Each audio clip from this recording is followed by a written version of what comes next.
Hello guys, let's start the question number 20। 11 का कहाँ तक पहुँच गए हम? 11 का 20 तक। ओके, तो हमारे ये रह गए। Let's go to question number 20। कह रहे हैं consider a concentric tube heat exchanger with an area of 50 metre square operating under the following condition. You have given the heat capacity. क्या होता है हीट कैपेसिटी? होता है सीपी। हीट कैपेसिटी रेट क्या होता है पता नहीं। इनलेट टेम्परेचर, आउटलेट टेम्परेचर आपको गिवन है, एंड ये जो 6 और 3 है ना, ये है हीट कैपेसिटी रेट। देखते हैं क्या है जो भी है। हॉट फ्लूइड, कोल्ड फ्लूइड, ये पहले से आपको टेबल दे दिया है। You have the area, you have the concentric tube. Concentric tube means this tube with in a tube. Concentric tube को अगर मैं इस एंगल से देखूंगा तो मुझे इस तरह से दिखेगी, ट्यूब के अंदर ट्यूब है। अब हमें कहना है determine the outer temperature of the fluid. बहुत ईजी है, दोनों का क्यू इक्वल करके कर देंगे। Is the heat exchanger operating in counter flow और पैरेलल फ्लो, और can to tell from the available information. तो हमने बताने काउंटर है या पैरेलल फ्लो है या फिर काउंटर फ्लो। मतलब ये वाला फ्लूइड अगर यूं जा रहा है तो जो ये वाली ट्यूब है, इस बाहर वाली ट्यूब में भी फ्लूइड सेम डायरेक्शन में ही चल रहा है या इस डायरेक्शन में चल रहा है, ये आपने बताना है कि क्या सीन है। फिर कह रहे हैं calculate the overall heat transfer coefficient, U की वैल्यू। Calculate the effectiveness. ओ भाई क्या हो गया? What would be the effectiveness of this heat exchanger if the length को बहुत लार्ज इन्फिनिटी कर देंगे।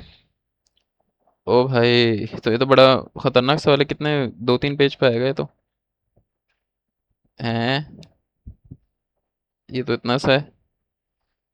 तो ओके, इतना सा है तो हम इसको सॉल्व करते हैं। सबसे पहले इजी सीन है। सबसे पहले हम लोग क्या कह रहे हैं कि तो सवाल स्टार्ट होता है, पहले स्कीमेटिक नहीं बनाना मैं अभी रिकमेंड नहीं करूंगा, क्योंकि देखो काउंटर फ्लो के लिए ना, जो काउंटर फ्लो होता है उसके लिए स्कीमेटिक ऐसी बनती है।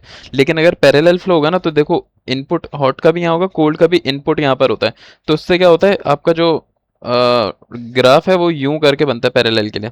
ये आप ध्यान में रखना। तो बना सकते हो अंदाजे से क्या क्या होना चाहिए, लेकिन आई वॉन्ट रिकमेंड कि आप पहले बना लो। पहले आप सिर्फ सवाल को सॉल्व करो। देखो हम सबसे पहले कैसे करते हैं आपको, क्योंकि सीपी की वैल्यू गिवन है, कैपेसिटी रेट इसको वॉट में कर लेना, 6000 और 3000 हो जाएगा। And you know the inlet temperature, so you know that Q is equal to M C P delta T. ठीक है, हॉट के लिए करोगे तो सारी चीज़ें हॉट के आ जाएंगी, कोल्ड के लिए करोगे तो कोल्ड के लिए आपके पास सारी चीज़ें आ जाएंगी। ठीक है, तो आपके पास कोल्ड का इनलेट आउटलेट पता है, पहले आपने कोल्ड के लिए डेल्टा टी डाला यहाँ पे, और सीपी की, bro this is not CP. अच्छा, capacity rate is the capital C. ये जो आपको गिवन है ये प्रोडक्ट है एमसीपी का। अब समझ आया क्या है? समझ आ गया आप लोगों को? एमसीपी डेल्टा टी लिख देना, ये आपको डायरेक्ट एमसीपी की वैल्यू दे दिया। ये कैसे आपको पता चलेगा? क्योंकि सीपी की वैल्यू क्या होती है? सीपी की वैल्यू होती है किलो जूल पर केजी केल्विन। ठीक है, और आपके पास मास, मास एम डॉट किसके बराबर होता है? एम डॉट केजी पर सेकंड के। केजी से केजी कैंसिल हुआ, और जूल पर सेकंड होता है वॉट, तो ये बन गया किलो वॉट पर केल्विन। तो आपको सवाल में गिवन है किलो वॉट पर केल्विन में, दिस इज कैपिटल सी। ये आपको याद रखना है। ठीक है, तो एम सी पी को आप कैपिटल सी से डिनोट कर सकते हो। तो ये अच्छा पॉइंट है यार, ये अच्छा समझ आ गया, थैंक यू, सॉरी। तो यहाँ पर आपने एम सी पी नहीं, सिर्फ सी लिख दो, सी डेल्टा टी। तो सबसे पहले आपने इसके लिए लिखा, कोल्ड के लिए लिखा डेल्टा टी और सी डाला, तो आपके पास क्यू आ जाएगा। क्यू हॉट और कोल्ड का बराबर होगा। अब सेम इक्वेशन आप लिखो हॉट के लिए, C delta T for hot. यहाँ से आपको क्यू पता है, पहले सी आपको पता है 6000 है, और टी इन आपको पता है, टी आउट आ जाएगा यहाँ से। तो ऐसे भी कर सकते हो, अब दोनों को एक साथ इक्वेट कर दो, क्यू इज इक्वल टू इस तरह इक्वेट कर दो। यहाँ से जो आंसर है कोल्ड का, ये क्यू ही है ना, तो क्यू इज इक्वल टू यहाँ से जो भी आंसर है, सी पता है, ये पता है आपको, यहाँ पे एच नॉट आ जाएगा। तो एच नॉट आ रहा है 45। अब आपके पास क्योंकि चारों टेम्परेचर आ गया, now you can make the schematic diagram. सही है, सबसे पहले आपने कुछ चीज़ें गौर करनी होगी। ये क्या आ रहा है? 48 आ रहा है।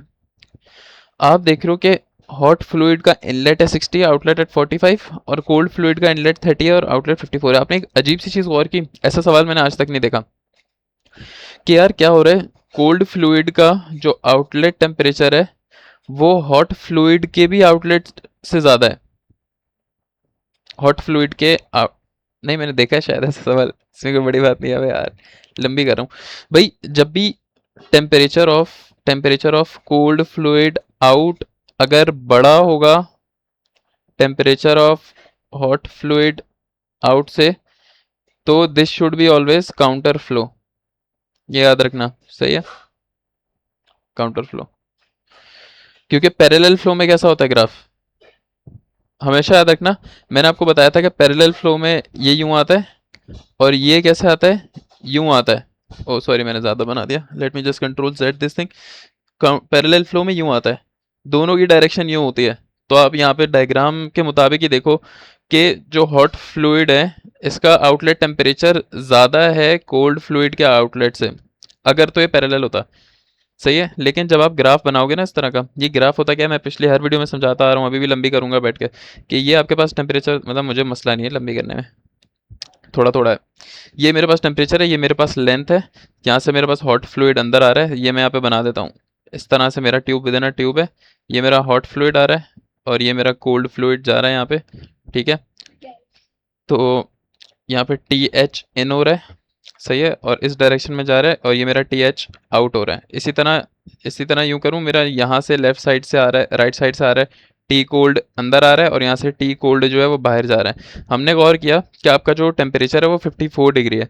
तो जब आप यहाँ पे प्रॉपर लाइन बनाओगे तो आपको देखो दिख रहा है कि टी हॉट से ऊपर है टेम्परेचर। ये सिर्फ उस केस में होता है जब आपके पास काउंटर फ्लो। सही है, तो आपके पास इस सवाल का आंसर ये है कि this flow is counter flow because T outlet hot hot is less than T cold out, या T cold out is greater than T hot out. समझ आ गया कॉन्सेप्ट में क्या बताना चाह रहा हूँ। जबकि अगर मैं आपके सामने यहाँ पर बनाऊँ पैरेलल फ्लो, पैरेलल फ्लो के लिए डायग्राम आपको मुश्किल आती हो, क्योंकि सर ने क्लास में कराई थी, बुक में भी लिखी हुई है, एच टी इनकॉर्पोरेट की बुक ऊपर पढ़ो ना, उसमें लिखी हुई है। पैरेलल फ्लो के लिए आपके पास जो डायग्राम है वो यूं बनती है, यूं करके बनेगी। ये ज़्यादा से ज़्यादा ये होगा, मैक्सिमम एफिशिएंसी के साथ ये चिपक जाएगा यूं, इससे ऊपर नहीं जाएगा। इससे ऊपर मैंने डायग्राम नहीं देखी आज तक। ठीक है, तो इसका मतलब है कि अगर तो ये इससे नीचे है, यूं करके अगर आउटलेट का टेम्परेचर यहाँ पर 48 नहीं होता हॉट फ्लूइड का, अगर हमारा हॉट फ्लूइड का टेम्परेचर आता है 80, तो फिर हम कह सकते थे कि यार पैरेलल फ्लो है। लेकिन क्योंकि हमारी ग्राफ की भी लाइन ऊपर जा रही है कोल्ड फ्लूइड आउट की, तो ये काउंटर फ्लो है। मोस्ट प्रोबेबली क्लियर हो जाना चाहिए। अब हम आते हैं, ये देखो इसने भी बता दिया, यहाँ पे आपने डायग्राम भी बना ली। अब आ जाओ यहाँ पे, हमने निकालना क्या है इसमें, यू की वैल्यू निकालनी है। चलो पहले यू की वैल्यू निकालते हैं। हमारे पास फॉर्मूला होता है, क्योंकि हीट एक्सचेंजर है, हीट एक्सचेंजर में आपका दो क्यू यूज़ कर सकते हो, एक M C P delta T use कर सकते हो और एक आप यूज़ कर सकते हो U A L M T T. L M T D क्यों यूज़ करते हैं हम लोग, क्योंकि हीट एक्सचेंज में थ्रू आउट द लेंथ बहुत ज़्यादा चेंजेस आ रही होते हैं टेम्परेचर्स में। ठीक है, तो ये भी टेम्परेचर होता है, जैसे डेल्टा टी होता है ना, एच ए डेल्टा टी होता है ना, एच के बजाय यू लिखा overall heat transfer coefficient, delta T के बजाय एल एम टी टी रख दिया, adjusted log mean temperature difference. Now you know the area, you know the q, you have to calculate the u and you have to first calculate the lmtd।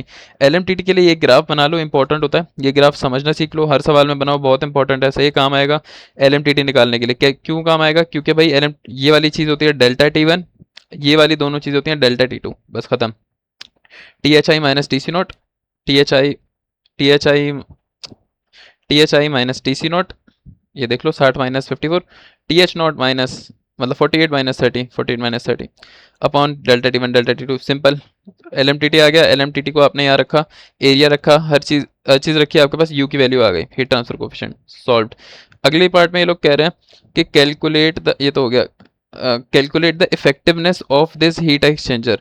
Effectiveness का formula होता है हमारे पास Q upon Q max. सही है, Q upon Q max होता है।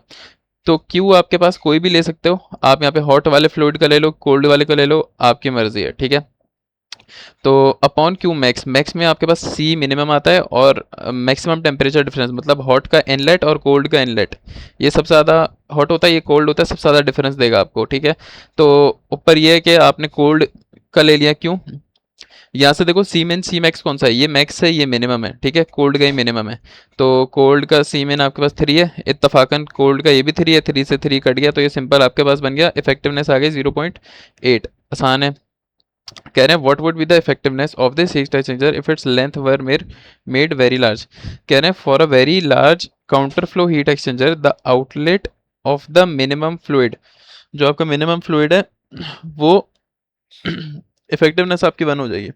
Nice nice nice. भाई will approach THI, that is this.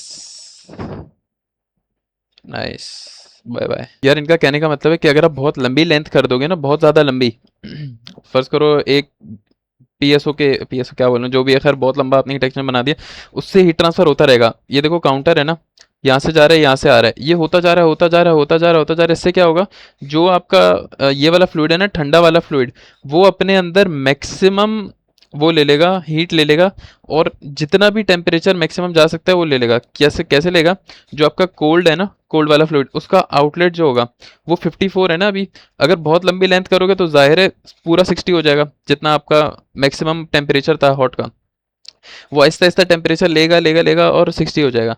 तो टी सी नॉट जो है ना, वो आपका टी एच आई में बदल जाएगा। तो यहाँ से टी सी नॉट आपका टी एच आई में बदल जाएगा। इससे क्या होगा, इससे इससे ये टर्म कट जाएगी और इफेक्टिवनेस 100 हो जाएगी, विच इज़ इम्पॉसिबल।